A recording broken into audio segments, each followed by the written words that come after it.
Hello students of class 11th economics बेटे, जैसे कि आपका chapter number 2 central problems of an economy continuity में है, जिसमें मैंने आपको अलग अलग इकोनॉमीज़ में सेंट्रल प्रॉब्लम्स कैसी होती हैं उस चीज़ के बारे में समझा दिया था। आज बेटा मैं इस वीडियो में आपको समझाने जा रही हूँ पीपीसी कर्व के बारे में। यानी कि ये कंसेप्ट है, अगर मैं आपको मेन समझाऊँ तो ये कंसेप्ट है production possibility curve and central problems. यानी कि प्रोडक्शन पॉसिबिलिटी कर्व क्या होती है और इसका सेंट्रल प्रॉब्लम्स के साथ क्या लिंक है, ये मैं आपको समझाऊंगी। ठीक है, लेकिन आज की वीडियो में ज़्यादा कवर नहीं करूँगी, जितना आप कर सकते हो उतना ही। तो देखो, we shall reach the definition of a PPC through an illustration. हम क्या करेंगे, एक पीपीसी की डेफिनेशन की तरफ बढ़ेंगे। हम पीपीसी की डेफिनेशन की तरफ बढ़ेंगे लेकिन एग्जाम्पल के थ्रू। ठीक है, ध्यान से समझना। कहना वी नो, हमें पता है कि रिसोर्सेज आर लिमिटेड, रिसोर्सेज कम होते हैं एंड हैव अल्टरनेटिव यूजेस, और हर एक रिसोर्स के अल्टरनेटिव यूज होते हैं। Let us assume that the given resources are used in the production of apple and wheat.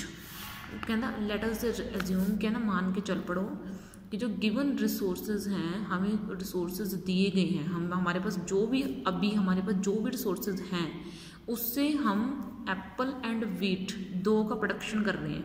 ठीक है, हमारे पास जितने भी रिसोर्सेज हैं हम उससे दो चीज़ों का प्रोडक्शन कर रहे हैं। हमारे पास जितने भी सामान है उससे हम एप्पल प्रोड्यूस कर रहे हैं और कणक उगा रहे हैं। If all resources are used for the production of apple, अगर हम सिर्फ एप्पल उगाएंगे, अगर हम सिर्फ और सिर्फ एप्पल उगाएंगे तो हम कणक नहीं उगा पाएंगे, क्योंकि हमारे पास लिमिटेड रिसोर्सेज है, रिसोर्सेज कम है। अगर आप सारे रिसोर्सेज से सिर्फ एप्पल ही पैदा करोगे तो आप क्या नहीं पैदा कर सकते, फिर आप कणक नहीं पैदा कर सकते, आप व्हीट नहीं उगा सकते। ठीक है, तो 100 लाख टन, तो 100 के 100% जो है आपके पास एप्पल की खेती होगी। ठीक है, अगर मैं क्या करूँ, एप्पल की तरफ जो मैं एप्पल के प्रोडक्शन की तरफ मैं जो यूज़ कर रही हूँ रिसोर्सेज, उनमें से थोड़े से रिसोर्सेज मैं व्हीट के प्रोडक्शन की तरफ यूज़ करने लगूँ। अगर मैं एप्पल के जो रिसोर्सेज हैं उसको दो में बांट दूँ, आधे रिसोर्सेज मैं एप्पल के लिए यूज़ करूँ, आधे रिसोर्सेज मैं व्हीट के लिए यूज़ करूँ। ठीक है, या मतलब आधे से कम रिसोर्सेज मैं व्हीट के लिए यूज़ कर रही हूँ, एप्पल के लिए मैं अभी भी ज़्यादा कर रही हूँ, लेकिन व्हीट के लिए भी मैं थोड़े से करने लगी यूज़, तो मुझे व्हीट की भी प्रोडक्शन होने लगेगी थोड़ी थोड़ी सी। ठीक है, क्योंकि मैंने व्हीट यानी कणक की तरफ जो है कुछ रिसोर्सेज लगा दिए हैं, तो मुझे थोड़ी थोड़ी सी व्हीट पैदा होने लगेगी। ये देखो, कहना and if all resources are used for the production of wheat, अगर सभी रिसोर्सेज व्हीट के प्रोडक्शन के लिए यूज़ किए जा रहे हैं। ठीक है, तो देखो 40 lakh ton of wheat can be produce. वो बोले बहुत है कि एग्जाम्पल दे रहा है, मतलब एग्जैक्ट नहीं पता कि कितनी व्हीट पैदा करी जा सकती है। उसने बोला 40 लाख टन जो व्हीट है वो पैदा करी जा सकती है। If we decide to produce both apple and wheat, अगर हम एप्पल एंड व्हीट दोनों के दोनों प्रोड्यूस करने डिसाइड कर ली कि हमने एप्पल भी प्रोड्यूस करना है, व्हीट भी प्रोड्यूस करना है, तो जो अलग अलग पॉसिबल कॉम्बिनेशंस हैं दोनों गुड्स के, यानी कि हम कितना किसका व्यापार कर सकते हैं, ठीक है, उसको जब हम टेबल के थ्रू दिखाते हैं उसको प्रोडक्शन पॉसिबिलिटी शेड्यूल बोला जाता है। अभी मैंने आपको पीपीसी कर्व नहीं समझाया कि पीपीसी कर्व क्या होती है, सिर्फ मैंने आपको ये समझाया। तो इस तरीके से बेटा जो है ये जो अलग अलग शेड्यूल हैं, इनको जब हम स्टडी करते हैं, इसको बोला जाता है प्रोडक्शन पॉसिबिलिटी शेड्यूल। ठीक है, जिसमें हम सिर्फ दो चीज़ों की प्रोडक्शन के बारे में बात करेंगे। जैसे एप्पल है, हम रिसोर्सेज के हिसाब से भी बात करेंगे और प्रोडक्शन के हिसाब से भी बात करेंगे। वो बोल रहा है कि रिसोर्सेज कम हैं, अगर हम सभी रिसोर्सेज एप्पल के प्रोडक्शन में लगा देंगे तो कणक का एक भी दाना हमें नहीं मिलेगा, क्योंकि हमने जब कणक की तरफ एक भी रिसोर्स नहीं लगाया तो हमें कणक कहाँ से मिल जाएगी भाई, वो तो मिल ही नहीं सकती। अब देखो, अगर हम कणक की तरफ 90 जो है 90 में से 90 लाख के एप्पल पैदा कर रहे हैं, तो 10 लाख के हम क्या पैदा हो रही है, हमें कनक। क्यों? क्योंकि हमने कुछ रिसोर्सेज हटाए, कुछ रिसोर्सेज हटा के हमने कनक पैदा करनी स्टार्ट कर दी। ठीक है, फिर हमने थोड़े से और रिसोर्सेज लगा दिए वीट के प्रोडक्शन में, तो हमें वीट थोड़ी सी और ज़्यादा पैदा होने लगी। ध्यान रखना, जब आप एक चीज़ का प्रोडक्शन इंक्रीज़ करोगे तो आपको दूसरी चीज़ का प्रोडक्शन कम करना पड़ेगा। अगर आप वीट का प्रोडक्शन बढ़ा रहे हो तो आपको एप्पल का प्रोडक्शन कम करना पड़ेगा। तो यहाँ पे देखो, अगर आप एप्पल का प्रोडक्शन कितना कर रहे हो, 40 कर रहे हो, तो वीट का प्रोडक्शन देखो कितना हो जाएगा, बढ़ जाएगा। ठीक है, 30 हो जाएगा। अब यहाँ पे 0 हो जाएगा, तो यहाँ पे 40 लाख टन के करीब वीट हो जाएगी। एक ना ये नहीं समझना कि आधे बच्चे ये कंफ्यूज हो जाएंगे कि मैम यहाँ पे लास्ट में 100 बनना चाहिए। नहीं, ऐसा नहीं है भाई, क्योंकि एप्पल के उसमें कम साधन से चल जाता है, लेकिन यहाँ पे ज़्यादा रिसोर्सेज चाहिए होते हैं। ठीक है, ये एक ना टेबल बनाया हुआ है कि जब हम एक चीज़ का प्रोडक्शन करेंगे, अगर सारे रिसोर्सेज एक चीज़ के प्रोडक्शन में लगा देंगे, तो इमेजिन कर रहा है, वो मान के चल रहा है कि मान लो हमें 100 लाख टन पूरे रिसोर्सेज लगाने के बाद एप्पल मिल रही हैं। ठीक है, फिर वो बोल रहा है कि कुछ रिसोर्सेज मैंने एप्पल के प्रोडक्शन में से हटा दिए, वो वीट के प्रोडक्शन में लगा दिए।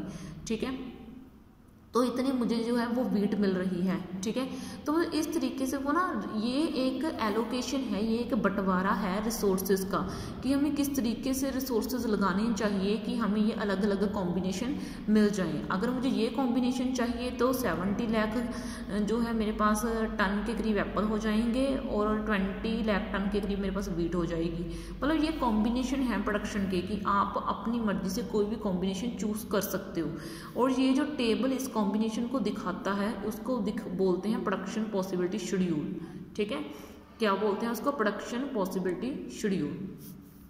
तो अब देखो, यहाँ पे प्रोडक्शन पॉसिबिलिटी शेड्यूल हो गया, या देखो इस प्रोडक्शन पॉसिबिलिटी शेड्यूल को ये पूरे का पूरा एक्सप्लेन करा गया है। मैं आपके लिए इसको एक्सप्लेन भी कर देती हूँ। देखो, कॉम्बिनेशन ए, ये जो ए कॉम्बिनेशन है, शोज दैट, ये शो क्या करता है, 100 लाख टन ऑफ एप्पल, कि 100 लाख टन एप्पल हम बना सकते हैं, प्रोड्यूस कर सकते हैं, लेकिन तब वीट की कोई प्रोडक्शन नहीं होने वाली। लाइकवाइज इसी तरह से कॉम्बिनेशन ई, जैसे यहाँ पे हो गया, अगर मुझे 40 लाख टन वीट चाहिए तो मुझे एप्पल का प्रोडक्शन जो है वो छोड़ना पड़ेगा। ठीक है, कॉम्बिनेशन बी यानी कि ये क्या शो करता है, अगर मुझे 90 लाख एप्पल चाहिए तो मुझे 10 लाख टन के करीब कनक भी मिल जाएगी। ठीक है, लेकिन रिसोर्सेज आप कम ज़्यादा नहीं कर सकते, रिसोर्सेज आप वही यूज़ करोगे जो आपके पास हैं। ठीक है, अगर मैं कॉम्बिनेशन सी की बात कर रही हूँ, अगर मुझे 70 लाख टन के करीब एप्पल चाहिए तो मुझे 20 लाख टन के करीब वीट मिल जाएगी। ठीक है, तो इस पूरे को एक्सप्लेन कर दिया। अब मैं आपको एक कर्व दिखाती हूँ। ठीक है, इस कर्व में ज़्यादा घबराने वाली कोई बात नहीं है। ठीक है, बिल्कुल ईजी है।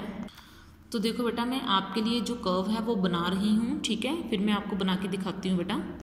तो देखो बेटा, ये मैंने टेबल जो है वो कॉपी के ऊपर उतार लिया है, जो आपकी बुक में टेबल दिया हुआ है वो मैंने कॉपी के ऊपर उतार लिया है। ठीक है, मैं अब आपको पीपीसी कर्व तैयार करके दिखाऊंगी कि पीपीसी कर्व कैसे बनती है। ठीक है, यहाँ पे 0, यहाँ पे 10 ले लिया, यहाँ पे 20 ले लिया, यहाँ पे 30 ले लिया, यहाँ पे 40 ले लिया, यहाँ पे 50 ले लिया, यहाँ पे 60, यहाँ पे 70, यहाँ पे 80, यहाँ पे 90, यहाँ पे 100। ठीक है, ये मैंने ले लिए। ठीक है, अब इस तरफ जो है मैं वो एप्पल का प्रोडक्शन शो कर रही हूँ, इस तरफ, इस पूरे एक्सिस के ऊपर। ठीक है, एप्पल है और लाख टन्स में है। ठीक है, लाख टन्स में मैं एप्पल का प्रोडक्शन शो कर रही हूँ। ठीक है, और इस तरफ जो है वो वीट है।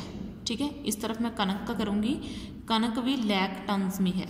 ठीक है, लाख टन्स में है कनक, इसमें भी यहाँ पे 10 आ गया, यहाँ पे 20 आ गया, यहाँ पे 30 आ गया, यहाँ पे 40 आ गया, यहाँ पे 50 आ गया। जितना आप लेना चाहते हो तो उतना ले लो। अब मैं फर्स्ट कॉम्बिनेशन ड्रॉ कर रही हूँ। जब 100 है तो मैंने एप्पल को कहाँ पे शो करा, वाई एक्सिस के ऊपर, और वीट को शो करा मैंने एक्स एक्सिस के ऊपर। ये वाली लाइन बेटा, जिन बच्चों के पास मैथ नहीं है उनको बोल देती हूँ, ये वाई एक्सिस होता है और ये एक्स एक्सिस होता है। ठीक है, जब देखो 100 और 0 है, जब 100 और 0 यही हो गया, इस लाइन के ऊपर जो एप्पल है वो तो पूरे 100% है, और जो वीट है वो बिल्कुल 0 है। ये देखो 0। ठीक है, उसके बाद आगे एप्पल जो है वो आपका 90 है, 90 लाख, तो यहाँ से 10 लाख आपकी क्या हो गई वीट, तो ये मेरा फर्स्ट कॉम्बिनेशन बन गया। उसके बाद 70 एप्पल चाहिए और 20 वीट चाहिए, यहाँ से 70 एप्पल उठा लो और यहाँ से 20 वीट उठा लो, तो ये बन गया मेरे पास। ठीक है, तो अब देखो आगे है मेरे पास एप्पल 40 चाहिए, ठीक है, और मेरे पास ये रहा एप्पल 40 और यहाँ से वीट मेरे को 30 चाहिए, तो ये लो भाई मैंने ये बना लिया इतना। ठीक है, उसके बाद ये 0 एंड 40 चाहिए, तो ये लो। ठीक है, अब आपने क्या करना है, इसको आराम से और धीरे से मिला देना है। ठीक है, इसमें ना सबसे ज़्यादा मैटर पता क्या करता है, कर्व की शेप। ठीक है, कर्व की शेप सबसे ज़्यादा मैटर करती है। तो ये देखो ये मैंने एक पीपीसी कर्व की शेप बना ली। इसमें अगर आप कॉम्बिनेशन दिखाना चाहते हो तो ये कुछ इस तरीके से ड्रॉ करके आप कॉम्बिनेशन दिखा सकते हो। ठीक है, अगर आप नहीं दिखाना चाहते तो वो आपकी इच्छा है। ठीक है, ये पूरा पूरा बनना चाहिए। तो ये इसको मैंने ए का नाम दे दिया, इसको बी कॉम्बिनेशन का नाम दे दिया, इसको सी का, इसको डी का और इसको ई कॉम्बिनेशन का नाम दे दिया। ठीक है, तो ये मेरे पास बन गई एक पीपीसी कर्व। ठीक है, तो इस तरीके से ये बेटा वर्क करती है। बाकी नेक्स्ट वीडियो में मैं आपको थोड़ा सा और समझाऊंगी। ये देखो आपके बुक में भी ऐसी बनाई गई है। ठीक है, पीपीसी कर्व, इसको मैंने अच्छे से बना के दिखा दिया, ये देखो। ओके, ठीक है, तो ये पीपीसी कर्व आपकी बन गई है। बाकी आपका इसका पीपीसी कर्व का what to produce, how to produce के साथ लिंक जोड़ना है, वो मैं अभी नहीं जोड़ने वाली, वो मैं आपका नेक्स्ट क्लास में जोड़ दूँगी। तो मैंने आपको पीपीसी शेड्यूल समझाया आज, अलग अलग कॉम्बिनेशन समझाए और कर्व को कैसे ड्रॉ करते हैं इन कॉम्बिनेशंस को वो समझाए। अब एक प्रोड्यूसर की इच्छा है कि वो कौन सा कॉम्बिनेशन अपनाना चाहता है। ठीक है, अगर वो रिसोर्सेज को अच्छे से यूज़ करना चाहता है। ठीक है, ओके देन, थैंक यू बेटा। इस वीडियो में इतना ही बहुत है। नेक्स्ट वीडियो में नेक्स्ट वर्क है बच्चे।